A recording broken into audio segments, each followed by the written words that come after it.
అదనపు సిబ్బందిని ఇప్పటికే మంజూరు చేశాం. కార్మిక సంక్షేమం. తెలంగాణ రాష్ట్రంలోని కార్మికుల సంక్షేమానికి ప్రభుత్వం ప్రాధాన్యతనిస్తుంది. సంఘటిత కార్మికులకి, అసంఘటిత కార్మికులకి అందించే సాయాన్ని మరింత పకడ్బందీగా అందుబాటులో ఉంచుతాం. నిబంధనలు సరళీకరించడం ద్వారా ఎక్కువ మంది లాభం చేకూరే విధంగా చర్యలు తీసుకుంటున్నాం. మా ప్రభుత్వం గిగ్ వర్కర్ల సంక్షేమానికి కూడా పునాదులు వేసింది. గిగ్ వర్కర్ అంటే ఒక తాత్కాలిక ఉద్యోగం లాంటి వాడు.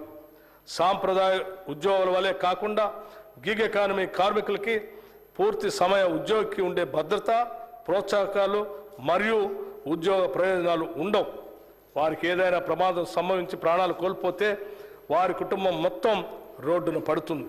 అందుకే మా ప్రభుత్వం ప్రమాదవశాత్తు మరణించిన వారికి ఈ సామాజిక భద్రతా స్కీమ్ కింద 5 లక్షల రూపాయల ప్రమాద బీమా పథకాన్ని వర్తింపజేస్తూ డిసెంబర్ 30, 2023 ఉత్తర్వులు జారీ చేశాం.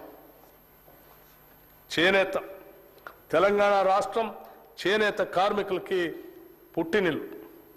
తెలంగాణకు గర్వకారణంగా ఉన్న చేనేత పరిశ్రమను ప్రోత్సహించడం అంటే తల్లి తెలంగాణ ముద్దు బిడ్డల్ని గౌరవించుకోవటమే. తెలంగాణలోని వివిధ ప్రాంతాల్లో వివిధ రకాల చేనేత కార్మికులు ఉన్నారు. మన చేనేత అన్నలు చేసే ప్రతి పని ప్రత్యేకమే, ప్రతి వస్త్రం అద్భుతమే. రాష్ట్ర ప్రభుత్వం తరపున చేనేత కార్మికులకు సంబంధించి అత్యంత కీలకమైన నిర్ణయాన్ని తీసుకున్నాం.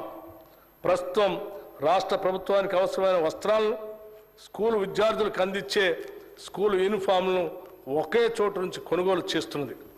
ఈ పద్ధతిని సమూలంగా మార్చి రాష్ట్ర వ్యాప్తంగా ఉన్న చేనేత కార్మికుల నుంచి కొనుగోలు చేయాలని అనుకుంటున్నాం. ఇందుకు సంబంధించిన నియమ నిబంధనలు రూపొందించేందుకు చేనేత కార్మికులు లాభం పొందే విధంగా ఉండేందుకు తగిన సూచనలు, సలహాలు తీసుకోవటానికి త్వరలో ఒక ప్రత్యేక సమావేశాన్ని ఏర్పాటు చేయబోతున్నాం. చేనేత కార్మికులు ఈ సమావేశంలో అందించే అతి విలువైన సలహాలని మా ప్రభుత్వం వినమ్రంగా స్వీకరిస్తుంది. వాటిని చిత్తశుద్ధితో అమలు చేస్తుంది.